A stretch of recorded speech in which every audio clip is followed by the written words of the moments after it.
아버지, 나중에 후회하지 마. 죽을 사람은 죽고 남는 사람은 살아야 해. 아버님, 이기적인 건 아버님이에요.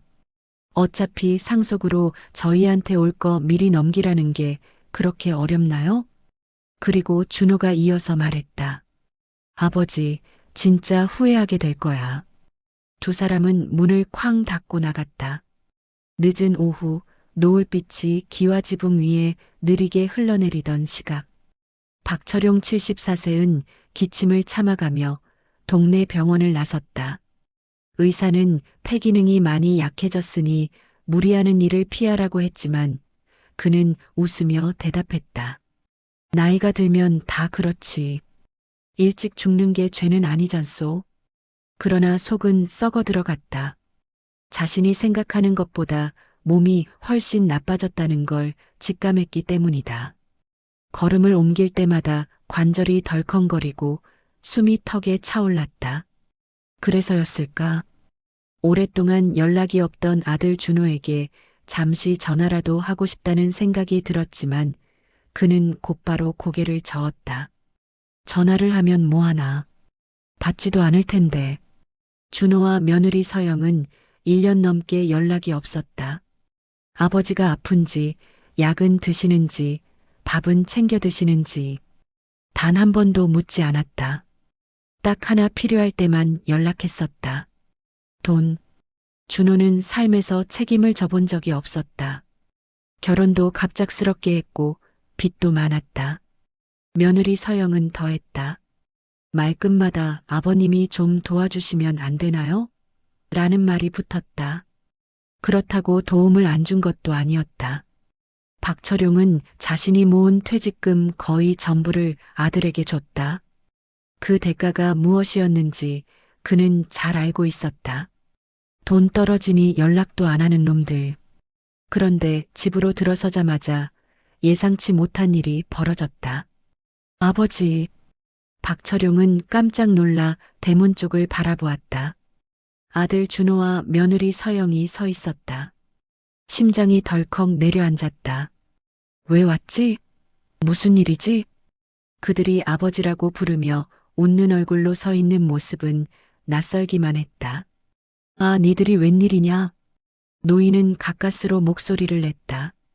준호는 하나도 반갑지 않은 미소를 띠며 아버지를 부축했다. 아버지 요즘 건강 많이 안 좋으시다면서요? 그래서 걱정돼서 왔죠. 한 번도 챙기지 않던 인간이 갑자기 걱정? 그 말은 애초부터 앞뒤가 맞지 않았다. 그러나 며느리 서영의 말이 모든 것을 설명해줬다. 아버님 요즘 이 동네 재개발 들어가는 거 아세요? 그 순간 박철용의 발걸음이 멈췄다. 역시 집 때문이구나. 그는 본능적으로 깨달았다. 이 인간들은 아버지가 걱정돼서 온 것이 아니라 집값이 오를까봐 온 것이다. 서영은 집안을 둘러보며 아주 당당하게 말했다. 여기 생각보다 넓네요. 방 2개에 마당까지 있고 재개발만 되면 최소 몇 억은 나오겠어요. 아들은 뒤에서 한술 더 떴다. 아버지, 이 집 혼자 관리하기 힘드시잖아요. 그래서 우리가 좀 도와드리려고. 도와준다? 그 말은 곧 이렇게 들렸다. 명의를 넘겨라. 서영은 소파에 털썩 앉아 손톱을 살피며 말했다. 아버님, 솔직히 이제 연세도 있으시고 갑자기 무슨 일 생기면 저희가 처리해야 하잖아요. 그러니 재개발 전에 미리 명의에 이전하는 게 낫죠. 노인은 깊게 숨을 들이켰다. 이 집은 그의 평생이었다. 아내와 함께 웃고 울던 집, 아들 준호를 키우던 집, 두 사람이 세상을 떠난 뒤 지켜온 유일한 공간. 나는 아직까지 멀쩡히 살고 있다. 명의를 넘길 생각은 없다. 그러자 서영은 표정을 싹 굳혔다. 아버님, 저희가 부탁드릴 만해서 부탁드리는 건데 그걸 거절하세요? 그 말투엔 이미 배은망덕한 노인이라는 비난이 담겨 있었다. 준호도 더 이상 포장을 하지 않았다. 아버지, 이 집 저희가 받아야 할 거잖아요. 죽기 전에 미리 처리하면 서로 편하죠. 그는 끝까지 죽기 전에라는 표현을 썼다. 숨이 멎는 듯한 충격. 나는 내 집을 너희에게 넘길 이유가 없다. 살아있는 동안은 내 것이다. 서영은 벌떡 일어나 노인을 바라보며 소리쳤다. 아버님은 진짜 이기적이세요. 지금 아프다면서요? 쓰러지기라도 하면 어쩌실 건데요? 대놓고 죽는다는 말을 쏟아내는 대목에서 노인은 그동안 쌓였던 감정을 삼키지 못했다. 니들이 정말 내 죽음만 기다리는구나. 그는 떨리는 목소리로 말했다. 그러자 서영은 비웃으며 말했다. 아버님, 솔직히 말할까요? 네, 맞아요. 어차피 오래 못 사실 텐데요. 순간 노인의 머리가 하얗게 비어버렸다. 준호도 마침내 얼굴을 드러냈다. 아버지, 이러다 진짜 병원비 감당도 안 된다니까. 그냥 서류 처리만 하면 돼. 서류? 아버지가 죽으면 상속 서류 내야 하는 그 서류? 노인은 벽을 짚으며 힘겹게 말했다. 너희는 내 상태를 걱정하는 게 아니라 죽고 나서 챙길 집 걱정하는 거지? 아들은 대답하지 않았다. 그 침묵이 모든 것을 증명했다. 서영은 팔짱을 끼고 말했다. 솔직히 이 집 아버님이 갖고 있어 봐야 뭐해요? 재개발되면 그 돈도 결국 우리가 쓰는 건데 부모님이 해줄 수 있는 마지막 돌이 아니에요? 돌이? 그 입에서 돌이라는 말이 나온다는 게 그 자체가 기가 막힌 일이었다. 그리고 아들 준호가 마지막 일격을 날렸다. 아버지, 나중에 후회하지 마. 죽을 사람은 죽고 남는 사람은 살아야 해. 그 한마디가 박철용의 심장을 완전히 무너뜨렸다. 죽을 사람? 그 말은 아버지를 향한 게 아니었다. 그저 돈을 얻기 위한 도구로 생각한 것이다. 서영이 말했다. 아버님, 이기적인 건 아버님이에요. 어차피 상속으로 저희한테 올 거 미리 넘기라는 게 그렇게 어렵나요? 그리고 준호가 이어서 말했다. 아버지, 진짜 후회하게 될 거야. 두 사람은 문을 쾅 닫고 나갔다. 박철용은 바닥에 떨어진 약봉지를 줍다가 손이 떨려 약이 쏟아졌다. 그는 약을 줍지도 못한 채 의자에 주저앉았다. 아들 부부는 그의 눈물을 보지도 않았다. 보려 하지도 않았다. 그날 그는 한참 동안 아무것도 하지 못했다. 밤이 깊어갈 때쯤 그는 책상 서랍을 열었다. 그 속에는 오래전에 숨겨둔 서류 봉투 하나가 있었다. 아들 부부가 죽어도 모르는 내용이 담긴 봉투였다. 그 봉투를 꺼낸 그는 천천히, 아주 천천히 웃었다. 그래, 너희가 원하는 건 이 집이지? 그렇다면 봉투를 내려다보는 그의 눈빛이 단단히 굳어졌다. 나는 상속이 아니라 빚을 남겨줄 거다. 그는 복수를 결심한 것이 아니었다. 이미 오래전부터 준비하고 있었다. 그저 아들 부부가 그 스스로 묻어둔 아기를 꺼낼 때까지 기다렸을 뿐. 그리고 그들의 아기가 충분히 찼다.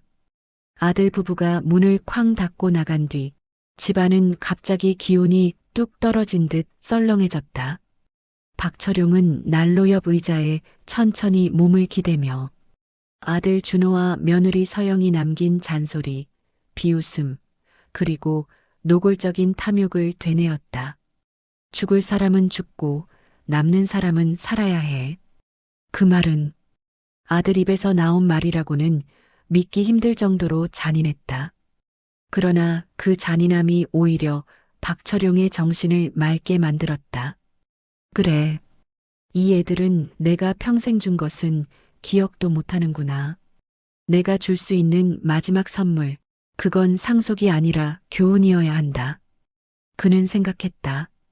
지금까지 참고 받아주기만 했던 자신도 잘못이라고. 이제는 가르쳐야 할 때라고. 그리고 그가 오래전에 준비해둔 한 가지 카드가 있었다. 박철용은 서랍 속 깊숙이 숨겨두었던 봉투를 꺼냈다. 봉투 표면에는 작은 글씨로 이렇게 적혀 있었다. 위임 문서 재건축 관리인 지정 관련.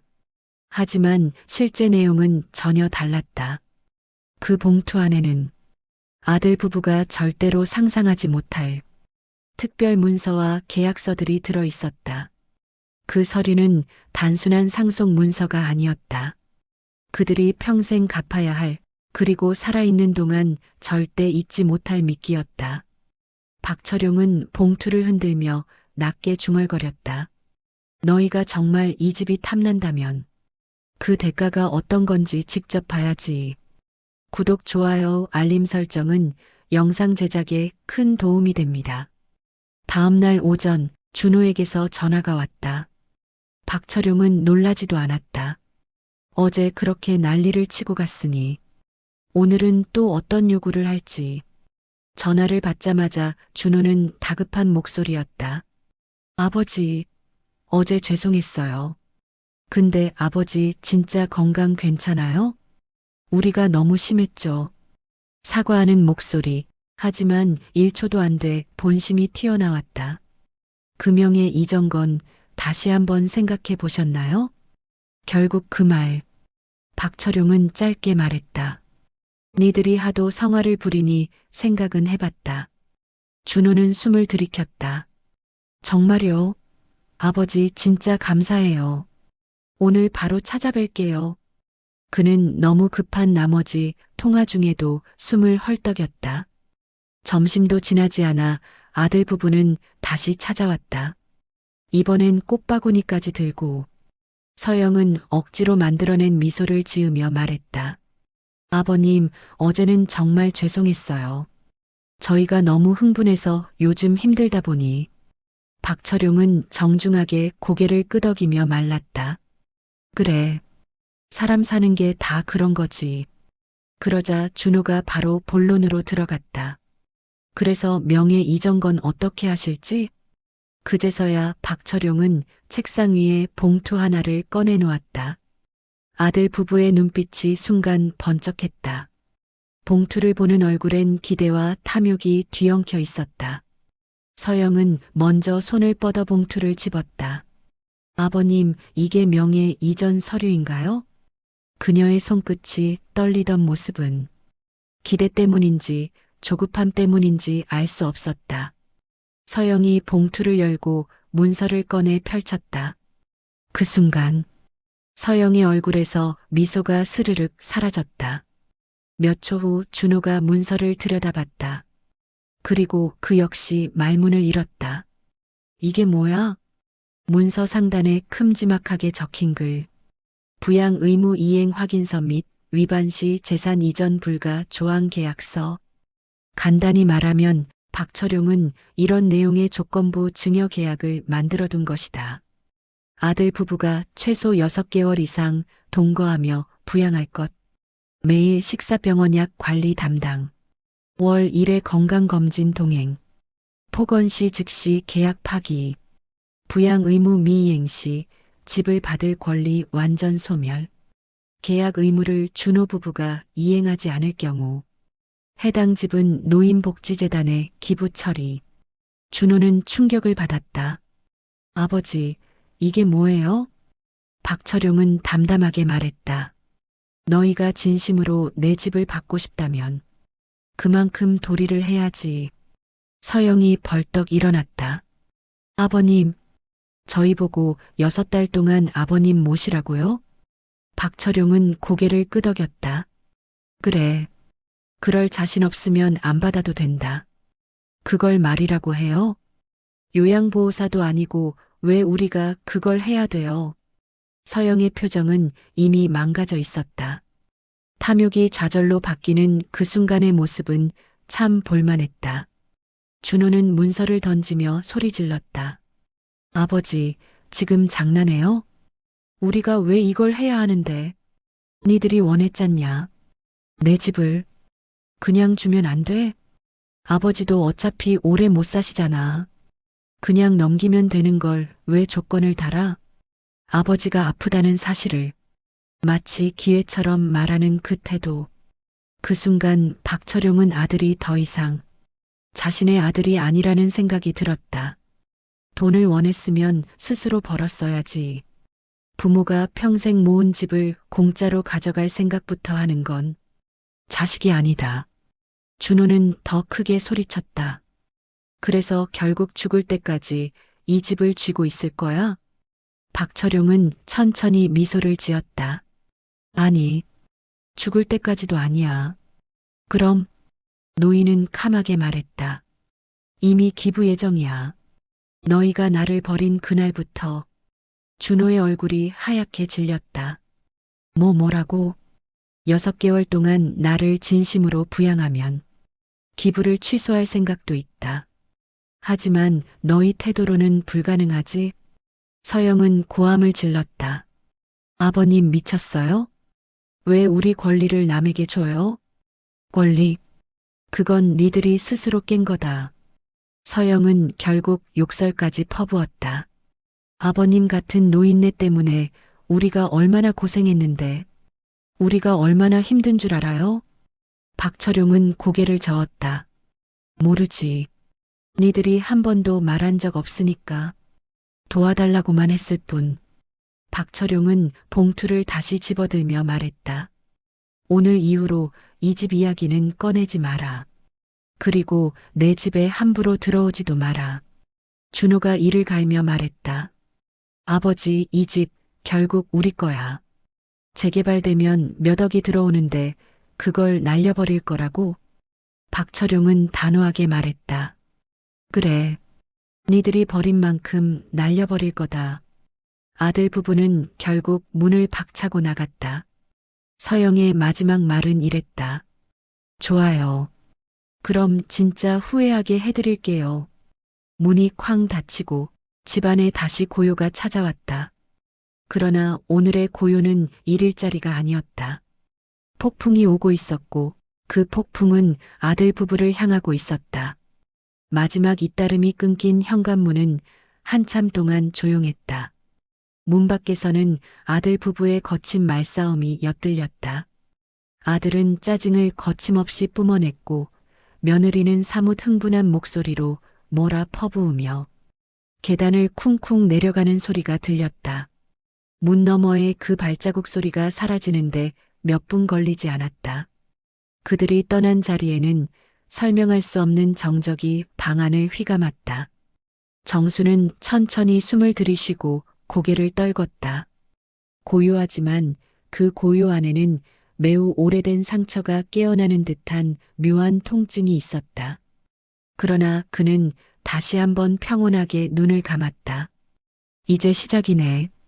그의 중얼거림은 희미했지만 분명한 의도를 품고 있었다. 정수는 은퇴 후 조용히 살아온 것처럼 보였지만 사실 그는 결코 평범한 노인이 아니었다. 그는 젊을 때부터 회사에서 천재 같은 감각을 가진 투자자로 불릴 정도였다.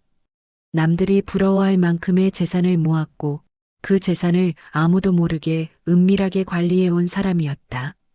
그가 일부러 허름한 자취방 같은 동네로 이사 온 것도, 낡은 핸드폰을 고집한 것도, 아들에게 현금 300만 원을 빌려달라며 일부러 가난한 척 한 것도 전부 의도였다.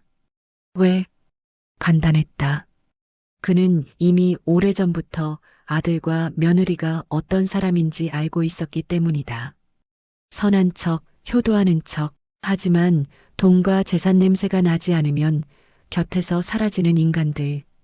정수는 그들을 오래전부터 아주 조용히 테스트하고 있었다. 당시 아들 부부는 결혼 초부터 오만한 허세가 심했다. 며느리는 명품과 외제를 사랑했고 아들은 항상 아버지의 돈으로 뭔가 해결하려 했다. 정수가 은퇴 후 몸이 조금 안 좋아졌을 때 아들 부부는 병문안도 왔지만 대화의 절반은 돈 이야기뿐이었다. 아버지, 그때 받아두셨던 계약금은 아직 안 쓰신 거죠? 아버지 집 혹시 우리가 들어가도 되나 해서요. 노후자금 그렇게 많이 쓸 데 없잖아요. 이런 말들을 아무렇지 않게 했다. 그때마다 정수는 조용히 웃었고 마음속 깊은 곳에서는 점점 단단해지는 무언가가 생겨났다. 그래, 너희가 어떤 사람들인지 알겠다. 지만 단 한 번 정수는 그들에게 마지막 시험을 하고 싶었다. 그게 바로 오늘의 돈 빌려달라는 요청이었다. 그리고 결과는 기대 이상으로 추악했다. 아들 부부는 그를 향해 노인네, 짐짝, 빚쟁이, 패급 같은 단어들을 서슴없이 쏟아냈다. 정수는 더 이상 미련을 둘 이유가 없었다. 문이 닫히고 난 후 정수는 천천히 방 안구석에 있는 서랍을 열었다. 그 서랍 깊숙한 곳에는 두꺼운 크림색 봉투가 하나 들어 있었다. 앞면에는 단정한 글씨체로 이렇게 적혀 있었다. 법무법인 현우 유원장 및 재산 배분 위임 서류. 정수는 그 봉투를 조심스럽게 만지며 빙긋 미소를 지었다. 이 미소는 슬픔도 분노도 아닌 마지막으로 남긴 승부수를 확인하는 듯한 미소였다. 그래, 너희가 선택했다. 그 선택의 대가를 제대로 보여줘야지. 그는 봉투를 들고 천천히 책상 위에 올려놓았다. 정수가 가진 재산은 남들이 상상하는 수준이 아니었다. 그는 회사에서 한때 지분 7%를 가지고 있었다. 그 지분이 현재 가치로 약 140억 수준의 배당금 수입을 주고 있었다. 아들 부부는 아버지가 퇴직금 조금 받고 고만고만한 노후 생활을 하는 줄 알았다. 하지만 그게 세상에서 가장 큰 착각이었다. 정수는 여전히 아주 큰 재산을 가지고 있었다. 그리고 그 재산을 절대 아들 부부에게 넘길 생각이 없었다. 이제 그는 그것을 완전히 다른 사람에게 넘길 준비를 하고 있었다. 그 사람이 누구인지는 아들 부부가 상상조차 하지 못할 인물이었다. 그 시각 아들 부부는 아파트 주차장에서 격한 말다툼을 벌이고 있었다. 저 노인네 진짜 꼴 보기 싫어. 우리한테 기생할 생각밖에 없잖아. 그러게. 차라리 연락 끊는 게 나아. 돈도 없다면서 뭘 자꾸 찾아와? 그러니까 아까 그 비키니 사진 본 건 진짜 예의 없는 거라고. 그리고 우리가 도와줘야 한다는 의무는 없어. 돈 없는 부모면 그냥 거리 두는 게 맞지. 아들은 며느리의 말을 듣고도 양심의 가책은커녕 맞아, 부모도 자식 인생 방해하면 쳐내야지. 라고 답했다. 둘의 말은 칼보다 더 날카롭게 부모의 마음을 베어내는 내용뿐이었다. 그러나 그들은 몰랐다. 그들의 행동이 스스로의 인생을 파괴하는 씨앗이 되고 있다는 사실을. 정수는 책상에서 봉투를 바라보다가 조용히 자리에서 일어나 휴대폰을 들었다. 그는 연락처 목록에서 보관함이라는 폴더를 눌렀다. 그 안에는 딱 한 사람의 이름만 저장돼 있었다. 민준 14년 전 그 아이. 정수는 그 이름을 손가락으로 천천히 눌렀다. 신호음이 몇 번 울린 뒤 낯설지 않은 목소리가 들려왔다. 아버님? 목소리는 놀라움과 반가움이 섞여 있었다. 민준아, 오랜만이다. 무슨 일 있으세요? 목소리가 조금 떨리는데요? 정수는 잠시 침묵했다. 감정을 추스르고 나서 천천히 말했다. 와서 이야기 좀 하자. 준비가 다 됐다. 민주는 당황하며 물었다. 설마 그 말씀하신 그 일 지금 하시는 건가요? 정수는 고개를 끄덕였다. 눈빛이 더 단단해져 있었다. 그래. 오늘로 끝내자. 전화를 끊고 난 뒤 정수는 창밖을 잠시 바라보았다. 늦은 오후의 햇빛이 가늘게 들어오며 미묘하게 방 안을 비추고 있었다. 그 빛 속에서 떠오르는 기억이 있었다. 14년 전 정수가 어느 날 공원에서 우연히 마주친 한 소년. 부모에게 버려져 고아원으로 갈 뻔한 9살 아이. 굶으며 혼자 방황하던 그 아이를 정수가 집으로 데려와 돌봐준 시절이 있었다. 학교 입학부터 과외비, 대학 등록금, 첫 취업할 때까지 정수는 조용히 뒷바라지를 해주었다. 그 아이가 바로 지금 이 전화를 받은 민준이었다. 정수는 아들 부부에겐 철저히 외면받았지만 민준은 언제나 그를 아버지라 불렀다. 부모가 되어 본 적 없는 정수에게 민준은 사실상 진짜 아들 같은 존재였다. 그리고 오늘 정수는 결심한 것이다. 상속은 피가 아니라 마음에게 주는 거다. 민준은 정수에게 그런 존재였다. 그날 저녁 아들 부부에게 한 통의 문자가 도착했다. 보낸 사람 법무법인 현우. 내용: 상속인 관련 중요한 안내가 있어 방문을 요청드립니다. 내일 오후 2시까지 필히 내방 부탁드립니다. 아들 부부는 처음에는 아버지가 또 무슨 쇼냐고 비웃었지만 상속인이라는 단어에 그들의 표정이 점점 달라졌다. 상속? 뭐야? 저 노인네 진짜 돈 숨겨놓은 거 아니야? 그러니까 말이야. 그리고 만약 있다면 그건 당연히 우리가 받아야지. 며느리는 눈을 번쩍였다. 내일 바로 가자. 혹시 모르는 거니까. 이럴 때 잘 잡아야지. 둘은 서로를 바라보며 웃었다. 하지만 그 웃음은 하루 뒤 완전히 뒤집힐 예정이었다. 정수는 민준과의 통화가 끝난 뒤 천천히 잠을 청했다. 그는 오래전부터 기다려온 날이 이제 곧 도래함을 알고 있었다. 내가 남길 건 상속이 아니다. 그의 입가에는 미묘하지만 확실한 미소가 떠올라 있었다. 그리고 그 미소는 내일 아들 부부가 법무법인에서 보게 될 진짜 폭풍의 서막이었다. 다음 날 오후 2시 서울 강남의 한 복합빌딩 27층 법무법인 현우. 정수의 아들 부부는 명품 쇼핑백을 들고 법무법인 로비에 당당하게 들어섰다. 둘은 어젯밤 새벽까지 술을 마시며 상속에 대해 흥분하며 떠들었다. 아들은 아버지가 없애버린 주식이 있다더라. 그거 우리 몫이다. 라며 마치 이미 돈을 손에 넣은 사람처럼 들떠 있었다. 며느리는 더했다. 내가 보니까 최소 10억은 있어. 요즘 노인네들 은근 돈 많아. 솔직히 이 정도는 받아야 우리가 손해가 아니지. 둘의 얼굴에는 긴장도 두려움도 없었다. 딱 하나만 있었다. 탐욕.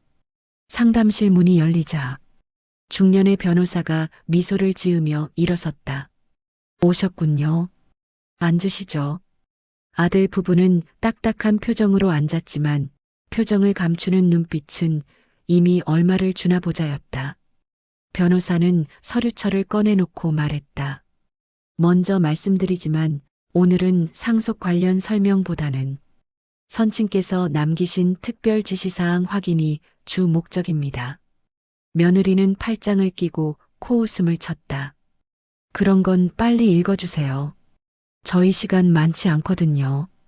변호사는 고개를 끄덕이며 서류 첫 장을 넘겼다.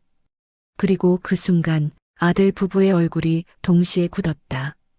서류 가장 위에는 이렇게 적혀 있었다. 상속 배제 통지서 직계 가족에게 알림. 아들은 자리에서 벌떡 일어났다. 상속 뭐라고요? 배제요? 며느리는 얼굴이 하얗게 질렸다. 이게 무슨 명령이죠? 장난하시는 건가요? 변호사는 조금도 흔들리지 않은 얼굴로 말했다. 고인이 생전에 남긴 지시를 그대로 전달드리는 것입니다. 그는 차분히 다음 페이지를 넘겼다. 변호사는 정수가 직접 작성한 문건을 건넸다. 그 문건에는 단정한 글씨로 이렇게 쓰여 있었다. 나는 재산 전부의 상속인에서 아들과 며느리를 제외한다. 이유는 간단하다. 그들은 나를 부모로 대하지 않았다. 그동안 그들이 보여준 행동은 단 한 번도 가족으로서의 마음이 아니었다. 상속은 피가 아니라 마음에게 준다. 여기까지 읽은 순간 며느리는 얼굴이 벌겋게 달아오르며 소리쳤다. 아니, 우리가 언제 가족 아니었어요. 그 노인네 망상 아니에요. 변호사는 조용히 고개를 저었다. 고인은 자신의 일기를 5년치나 제출하셨습니다. 그리고 모든 기록에 아들 부부의 행동이 상세히 적혀 있습니다. 아들은 믿을 수 없다는 듯 말했다. 아버지가 일기를요? 네. 그 안에는 아드님께서 하신 말씀들도 기록돼 있습니다. 변호사는 일기 일부를 복사한 종이를 슬며시 꺼내 읽기 시작했다. 2024년 9월 18일. 아들이 말했다. 노후 준비도 못한 부모는 자식한테 짐이야. 그 말이 이렇게 아플 줄 몰랐다. 2025년 1월 3일. 며느리가 내게 말했다. 돈 없으면 연락하지 마세요. 우리 인생 방해하지 말고요. 그 말을 듣고 밤새 잠들지 못했다. 2025년 5월 30일. 아들은 말했다. 아버지, 차라리 우리랑 거리 두고 사세요. 그 말 덕에 나는 결심을 굳혔다. 아들 부부는 숨이 멎은 듯 멍하니 서류를 쳐다봤다. 그들의 말들이 그대로 문건에 남아 있었다. 말 한마디 한마디가 자신들의 목을 조르는 밧줄이 되어 되돌아온 것이다. 변호사는 일기를 덮고 본론을 꺼냈다. 고인의 재산 규모는 아드님들이 알고 계시던 것과는 전혀 다릅니다. 아들 부부는 동시에 눈을 크게 뜨고 귀를 기울였다. 변호사는 천천히 말을 이었다. 고인은 지금 시가로 약 140억 상당의 지분, 추가로 현금성 자산 약 27억, 부동산 2채, 그리고 기타 자산 약 10억을 보유하고 계셨습니다. 며느리는 괴성을 질렀다. 뭐라고요? 140억이요. 어디에 숨겨놨던 거예요? 하지만 변호사의 다음 말이 그들의 환상을 산산이 부숴버렸다. 그 모든 재산은 전부 특정 일인에게 상속됩니다. 누구요? 아들은 떨리는 목소리로 물었다. 변호사는 단호하게 말했다. 상속자는 민준 씨입니다. 둘은 동시에 외쳤다. 민준이 누구야? 그게 누군데? 왜? 무슨 자격으로? 변호사는 준비된 자료를 보여주며 말했다.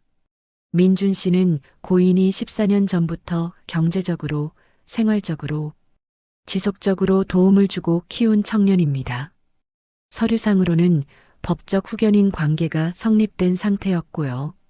이 말은 아들 부부의 머릿속을 완전히 멈추게 했다. 변호사는 마지막 문장을 읽었다. 나는 내 자식에게 받은 상처를 민준에게서 단 한 번도 받은 적 없다. 내 인생에서 가장 아들답게 나를 대해준 건 오직 민준이었다. 아들 부부는 말을 잃었다. 며느리의 손은 덜덜 떨렸고 아들은 얼굴이 하얗게 질려 굳은 동상처럼 앉아 있었다. 그리고 마지막 확인 사살. 이제부터 아드님 부부는 고인의 모든 재산과 관련된 권한이 전혀 없음을 통지합니다. 잠깐만요. 우리가 아무것도 못 받아요? 아들의 목소리는 절망 그 자체였다. 네. 단 한 푼도요. 변호사는 냉정했다. 변호사는 또 다른 서류를 꺼냈다. 부양 의무역고소 검토서. 아들 부부는 눈을 크게 뜨고 비명을 지르며 물었다. 이게 뭐예요? 변호사는 차분히 설명했다. 고인은 생전에 아드님 부부로부터 반복적인 언어적 학대와 경제적 방임을 당했다는 증거를 확보해 저희에게 제출했습니다. 헛소리 하지 마세요. 며느리는 악을 썼다. 변호사는 조용히 고개를 저었다. 이미 녹취 메신저 기록, 일기 등이 제출됐습니다. 법적으로 문제가 될 가능성이 매우 높습니다. 그걸 왜 지금 말해요? 아들은 거의 울기 직전이었다. 그때 변호사가 서류를 탁 하고 내려놓으며 말했다. 이건 아직 제기하지 않은 상태입니다. 하지만 민준 씨가 원한다면 언제든 진행 가능합니다. 그 말의 의미는 명확했다. 아들 부부의 목줄은 이제 민준이 쥐고 있다는 뜻. 법무법인을 나오는 아들 부부의 얼굴은 완전히 기가 빨린 좀비 같았다. 며느리는 주차장에서 울부짖었다. 아, 그 고아가 왜, 우리가 받아야 할 돈을. 아들은 차 문을 쾅 내리치며 소리쳤다. 저 인간 저 민준인가 뭔가. 그놈 인생을 내가 박살내주겠어. 그러나 그 말은 곧 현실의 벽에 부딪혔다. 아들의 휴대폰으로 문자 한 통이 도착했다. 보낸 사람 민준. 내용은 단 한 줄이었다. 이제부터는 제가 아버님의 뜻을 대신합니다. 아들 부부는 그 문장을 읽고 서로를 보며 경악했다. 그날 밤 정수의 장례식 장소를 준비하고 있던 민주는 변호사에게 확인을 마친 뒤 조용히 창밖을 바라보았다. 도심의 불빛이 번져 있는 밤. 민준의 눈빛은 차갑지만 슬펐다. 아버님, 드디어 모든 게 정리되었습니다. 그때 그의 휴대폰이 울렸다. 발신자는 아들. 민주는 전화를 받지 않았다. 대신 차분히 한 문장을 보냈다. 이제부터 상속은 끝이 아니라 시작입니다. 그리고 민주는 차 키를 들고 일어났다. 그의 표정은 확고했다. 이제 시작될 것은 단순한 상속이 아닌 정수가 생전에 준비한 복수 2단계였다. 그 2단계는 아들 부부가 상상도 못한 더 큰 파멸을 향해 있었다. 그날 밤 11시 40분 장례식장 옆 별실. 민주는 조용히 서류 가방을 열었다. 가방 안에는 단 하나의 두꺼운 갈색 파일이 들어 있었다. 겉표지에는 정수의 필체로 쓰인 문장이 있었다. 내가 죽은 뒤 반드시 펼쳐라. 이건 그들에게 보내는 마지막 교훈이다. 민주는 깊게 숨을 들이쉬며 파일을 열었다. 안에는 놀랍게도 이미 몇 년 전부터 준비된 정수의 아들 부부 파멸 설계도가 들어 있었다. 첫 번째 서류는 이렇게 시작했다. 그들의 탐욕은 단순히 나에게만 향한 것이 아니다. 그 아래에는 수십 장의 문건이 있었다. 모두 정수가 직접 수집한 내용들이었다.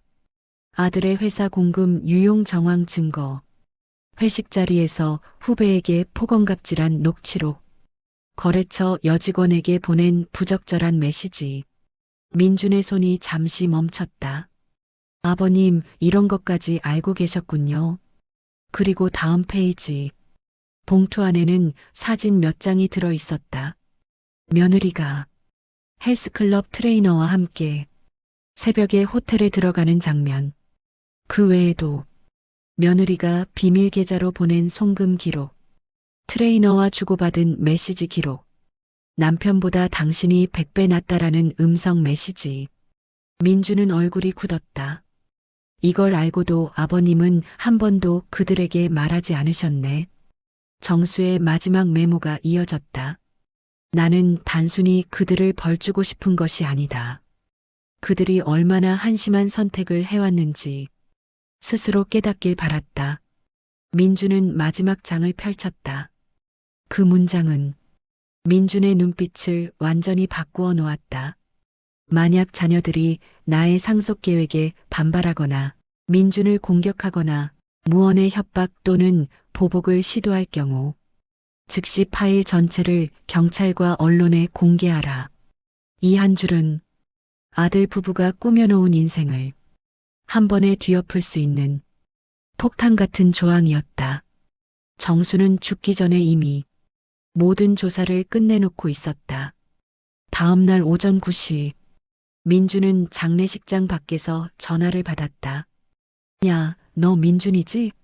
내 말 잘 들어. 내 아버지 상속은 원래 내 거야. 내가 받은 거 그냥 다 내놔. 아들의 목소리는 어리석고 오만했다. 민주는 아무 말 없이 전화를 끊었다. 그리고 그 다음 순간 정수가 만든 설계도 1번 항목을 실행했다. 민주는 조용히 정수가 준비해둔 파일을 관련 기관에 이메일로 보냈다. 아들이 다니고 있던 대기업의 감사팀이었다. 메일 제목, 임직원 공금 유용 및 직장 내 갑질 관련 제보. 메일에는 날짜, 녹취록, 증거 이미지가 모두 첨부되어 있었다. 보내고 난 직후 아들은 민준에게 다시 전화를 걸었다. 너 지금 뭐? 그러나 민준은 말없이 다음 번호로 손을 뻗었다. 두 번째 메일은 며느리가 다니는 병원 인사팀으로 보내졌다. 제목, 의료진 품위 훼손 및 부적절한 관계 관련 자료 제출. 사진, 음성 파일, 메시지까지. 전부 정수가 남긴 원본 그대로였다. 아들의 회사 회의실. 감사팀 직원이 말했다. 김호우 씨, 잠시 회의실로 오시죠. 아들은 대수롭지 않게 들어갔다. 그러나 회의실 문이 닫히는 순간 책상 위에 펼쳐진 증거들을 본 그의 얼굴은 하얗게 변했다. 이게 뭐죠? 직장 내 갑질, 공금 유용, 부적절 메시지. 해명하시죠. 아들은 말을 잃었다. 동시에 며느리의 병원. 지수 씨, 좀 들어와 보실래요? 병원장은 단호한 목소리로 말했다. 트레이너와의 관계. 이 사진들 맞습니까? 며느리는 그대로 주저앉았다. 아니요, 그게 오늘부로 징계위원회입니다. 며느리, 당신 회사에서 난리 났다며. 아들, 너도 병원에서 걸렸잖아. 며느리, 이거 다 민준 때문이야. 아들, 저 자식 가만 안 둬. 두 사람은 결국 집으로 오라고 서로 소리치며 집 앞에 모였다. 그러나 그들이 도착했을 때 집 앞에는 법원 집행관이 서 있었다. 집행관이 말하자 두 사람은 넋이 나갔다. 해당 주택의 소유권은 정수 고인의 상속자인 민준 씨에게 있습니다. 오늘부로 거주 권한을 상실하셨습니다. 잠깐만요. 우리가 몇 년을 산 집인데 법적으로 오늘 즉시 퇴거하셔야 합니다.